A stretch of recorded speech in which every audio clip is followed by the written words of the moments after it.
أعوذ بالله من الشيطان الرجيم. بسم الله الرحمن الرحيم، والصلاة والسلام على سيدنا محمد وعلى آله وصحبه أجمعين. سبحانك لا علم لنا إلا ما علمتنا إنك أنت العليم الحكيم. رب علمنا ما جهلنا وذكرنا ما نسينا وانفعنا بما علمتنا وعلمنا بما ينفعنا إنك أنت السميع العليم. الحمد لله. sida la socotaan waxaa lagu jiraa manaasigtii xajka iyo mawsimkii xajka ayaa lagu jiraa. ilaahay subxana wa taala waxaan ka barinay ilaahay subxana wa tacaala kuwii xajka ilahay u sakhira dhammaanteenba allah naga dhigi marka hore. waxaan rabnaa waxyar inaas kaaga sheegno axkaamta oo xajka min bidaaya ila nihaaya, meeshay ka bilaabato iyo meeshay ku dhamaato. laakiin axkaamta intaan gelin marka ugu horeyso, xajka sidiisa waxay la socotaan waa tiir, shanta tiir islaamka ka mid ah oo qofka muslimka ah markasta intuu awoodi karaba inuu aado man istataca ilayhi sabiil, sidii aayadda qur-aanka sheegtay iyo axaadiista nabiga calayhi salaatu salaamba, inuu qofka ku dadaalo xaj inuu aado. maxaa yeele rugnigaas ayaa ka dhinaanaya hadduu salaad tukaday oo shahaadka aduu qiro qofka muslimka ah, oo salaad tukaday oo soomay, oo hadduu maal haasta saka ka bixiyey, hadduu haysan lagama rababa. xajkan sidoo kale hadduu awoodo inuu u gutaa wanaagsan. marka fadli gaar uu leeyahay asagoo waajib uu yahay, macnaa intuu nool yahay hal mar kaliya iyo xajka ayuu waajib noqonaya. sida xadiis nabiga calayhi salaatu wasalaam markuu sheegay in allaha farada calaykum alxaja faxuju, nin baa istaaga wuxuu yidhi fi kulli caamin ya rasuulallah, sanad kasta mayu yiri waa aamusi nabiga ilaa marka dambe uu yidhi haddaan dhihi lahaa anigu waajibin lahaa. marka halkaas sano qofka muslimka inuu u diyaar garoobo xajka, maxaa yeelay ajirkiisa lama soo koobi karo. nabiga calayhi salaatu wasalaam wuxuu yihi man xaja falam yarfuth walam yafsuq, wuxuu yihi rajca ila beyti kayma waladati ummuhu kama qaala sallallahu alayhi wasallam. wuxuu yihi xajka ninkay guta oo aan dembi gelin oo aan aflagaadaysan oo xumaan ku dhicin, gurigiis markuu usoo rajac ka yawma waladat ummuhu, markii hooyadiis si u dhasho kale ayuu kusoo noqonayaa. waxaan leeyahay marka fadligaas gaar hadduu leeyahay xajka, waxaa wanaagsan qofka muslimka ah markasta inuu xajka uu ku fikiro inuu waajibkaas guto. siduu u gudanayaa ama ugu diyaar garoobaya, marka hore waxaa wanaagsan inuu maal xalaal ugu diyaar garoobo. maxaa yeelay nabiga calayhi salaatu wasalaam waxaa kasoo arooray qofka wuxuu yihi maalka xaaraanta ku xajiya, haddii uu markuu diyaaradda lugta saaro ama labeyka uu yiraaho laa labeyka walaa sacdeyka alle wax laga aqbalaya malaha. marka qofkaas naftiisa u dhibaya, maxaa yeelay in allaha tayibun laa yaqbalu ilaa tayiba, ilahay waxaan xalaal ahayn ma aqbalo. maadaama xajka uu mashaqadiisa iyo dadka safar iyo waxaas ku jiro, arkaanaha kale islaamka qofkaasoo meeshiisa joogo gudan karaa, shahaadkaasoo magaaladu ku dhashay joogo ama meeshuu rabo tawxiidka mari karaa. sidoo kale soonka salaad wuxuu tukanaya meeshuu joogo ku tukanaya, soonka meeshuu joogo ku soomi karaa, zakada hadduu xaasto meeshuu rabo ku bixi karaa meeshuu joogo. laakiin xajka waa makaan muqasas ee gaar u ah, marka rixlo u baahan yahay, zaad iyo rixlo u baahan yahay. wuxuu u baahan yahay inaad sahay yeelata aad wadataa. walidaalika ma wanaagsan qofka aan lacag haysan inuu iska aado xajka oo dadka tuugtuugo oo babarya ma aha. watazawadu fa ina khayra zaadi taqwa, taqwada ugu muhiimsan lagu sheegay qofka inuu casiiz ku noolaado oo nolol fiican ku noolaado. walidaalika qofka muslimka zaadkaas marka xalaal inuu ka dhigaa la rabaa. haddii laakiin xalaal ay u tahay, waxaa layidhi markuu diyaaradda lugta saaro daabadda ama uu lugta saaro labeyk markuu labeyk sacadeyka alle wax ku farxa la sheegaya. marka taas waa kow. labo, qofka xajka markasta waxaa wanaagsan iyadoo ummad ku dhagan tahay deen loo haasto inuu aadin. qofka deen waa lagu lahaa karaa, bani aadamka dhana iska daciif deena uu leeyahay, laakiin waxaa muhiim ah ninka deenta kugu leh inuu kugu dhaganeen oo ku dhahayn walaal ma xajin kartid hadda lacagteeda isiin. markaas lacagta xajka aad ku aadi lahayd asaa iska siinaysaa, deentaas ayaa iska gudaysaa. laakiin weligaaba iska qayl inaad tiraahdo ma bixi kartid. hadduu laakiin ku jiraa deenta marka xajka soo noqotid ama ilmaha kaga dardaarantid war haddaad dhinto bal xajka deentaasaa lagu leeyahay, ninka deentana waa u sheegay in xajka aadaya waa u sheegay, haddana ima weydinin la socda. hadduu yiraaho markaas kale waa banaan tahay qofka inuu xajkiisa aado oo deentaasoo kale aan lagu dhaganeyn aan loo haysanin. intaas waxaa la diidayaa xoolo xalaal ahayn meel la tagtid. maxaa xoolo oo adiga xoolahaaga ahayn oo deen lagugu leeyahay inaad tiraahdo ku xajina la diidayaa. xoolo aad soo xaday oo ganacsi iyo tuugniim aad ku keentay haddaa xajina tiraahdo ilaah maga aqbalayo, aad la isdhiba maahane. maxaa yeelay ilaahay subxaana wa tacaala ma aqbalo waxaan xalaal ahayn. marka diyaar garowgo labadaas nooc weeye. labo, waxaa loo diyaar garoobaya qofka inuu niyadii ay ugu jirto qofka inuu xaj u gudan doono.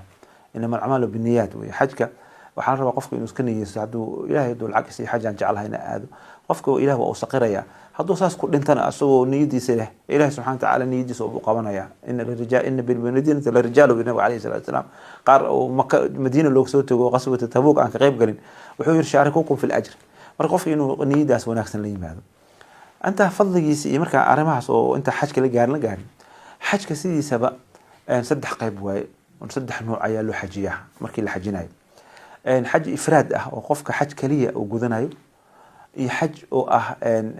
qiraan la dhahayo xaj iyo cumro isku dhagan ah iyo xaj tamattu la dhahayo xaj iyo cumro oo kala fog ah kuwa ifraadka naftiisa waa cumraysan kara qofka laakiin marka hore xajka ayuu niyeysanayaa xajka markuu niyeysto qofkaas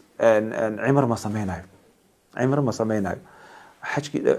dharkiisa xiraamka wadanaya ilaa iimaankii yoom tarwiya laga gaaro bisha 8 markay tahay ayaa markaas ayuu xajka ogaadaya markuu xalaaleysto hadhow gadaal waa ka cumraysan karaa marka ninkaas hadi laga maro neef inuu qal laga maro walidaalka dadka oo masaakiinta oo neef aan baxsan karin iyo ayaa loo fududeeyay walidaalka islaamka arkiisaan dadka isku adkeeyay xajka markay tagaan isku adkeeyna cabsi ku jirto ilaahay ma ka aqbala acmaasha ilaahay subxaanahu wa ta'aala xajka taqsiir leedahay gaf kasto oo ka dhac waa la kabi karaa xajka gafafka oo dhacayo dhan waa la kabaya marka qofka inuu qofka markaas uu ku dadaalo cabsida badan oo dadka baaniga ay naqanayaan hooyooyin waayeel arkaysa xajka markii la joogo xajka malaa'ig aqbal doona ma gudan doona marka dad waa cabsiyaan dad waxa jira ducaad dadka cabsiinayo oo dhahayo saasa la baxaya khatar la galaya wax khatar ee mala waxa way ilaahay subxaanahu wa ta'aala yuridullahu bikum al-yusra wala yurid bikum al-usra ilaahay cibaadooyinkiisna ma nagu adkeynba qofka salaada aan rug ku tuko istaag ku tuko kan waxa leeyahay fadhi iska tuko ka fadhiista kan waxa leeyahay ku tuko iska jiif marka cabsida badan qaladii ku guridaysa dad badan qalad ku riday marka xajka ifraadkaas oo kale maadaama neef aqali karin oo iska faqiir tahay maalin dharkaaga iskaga taagnaanaysa dharka cimro dharkaaga ihraamka wadanaysa ilaa iyo maalinkii 8 la gaar ayaa soo xajinaysa xaj arkaantiis markaas oo gashid ka bacdi ayaa umra sameynaysa allahumma tawaafka oo quduma sameynaysa oo sacyiga iyo aad horumarsan kartid iyo tawaafka horumarsan kartid hadhow ay isgalayaan waa ka hadli doonaa taas waxa xajka labaad waa qiraan weey qiraan waxa weey asagana xaj iyo umra isku dhagan weey kii hore waa xaj kaliya sameeyay ka bacdi markuu xajka dhameeyay dadka xajka soo noqdeen ka bacdi umra iska sameeysan kara markaas neef laga marabo kan laakiin waxa xaj ma sameeynaa umra ma sameeynaa qiraan weeyo markuu maka galaba wuxuu sameeynaa umra sameeynaa laakiin ma xiiranayo dharkiisu ku taagnaana asagan ma xiiranayo maxaa dhacay wuxuu niyeystay xajul qiraan inuu isku xiro oo isku gunto xajka iyo umrada inuu isku gunto rabaa kaasna markuu umreysto oo dharkiisu soo ku taagan oo umreysana madax xiirada kaliya iska dhaafaya hadhowna markii oo la soo laabto oo xajka uu guto madax xiiranaya xajki iyo umrada waa isku dhaxa kaas neef laga rabaa hadi inuu qala laga rabaa neef inuu qalo kan saddexaadna xaj tamattu ala dadka inta badan ka sameeyaan way tamattu waxa way markaad halkan ka baxaysaan diyaarada ka koreysaan halkan ayaad ihraamanaysan qof kasto ihraamanaya wuxuu leeyahay labeyka umratan mutamatti'a ila al-hajj uu leeyahay markuu niyeysanayo uu leeyahay hada umra sameynaya ila hajj aan rabaa in oo mutamatti'a ayuu niyeysanayaa marka oo taga hore umrada ka galaya wax xiranaya dharku iska bedelaya nin caadi u noqonaya tamattu waa raaxaysanaya qofka dhar caadi uu iska gashanaya dharkiisa caadiga markuu gashto waxa maalinka 8 tarwiida ayuu hadan magaas hotelku jooga ayuu ihraamkiisa ka labisanaya ka bacd xajku aadaya xajku marka aadna ka hadlayna wax la qabanayo laakiin qasaantaas marka kan marka neef laga rabaa asan maxaa wax raaxisay markuu umrada sameeyay hotelku degan yahay dharku iska bedelay wax kasto xaraan ka ah ileen markuu qofka ihraamka wato muharramaat al-ihraam ajr waxa la hayo qofka markuu niyeysto xajka oo labeyka allahumma umratan oo yiraaho ama xajjan oo niyeysto ihraamka waxa ka baxa waxa weeye waxyaabo badan qofka xaraan ka ah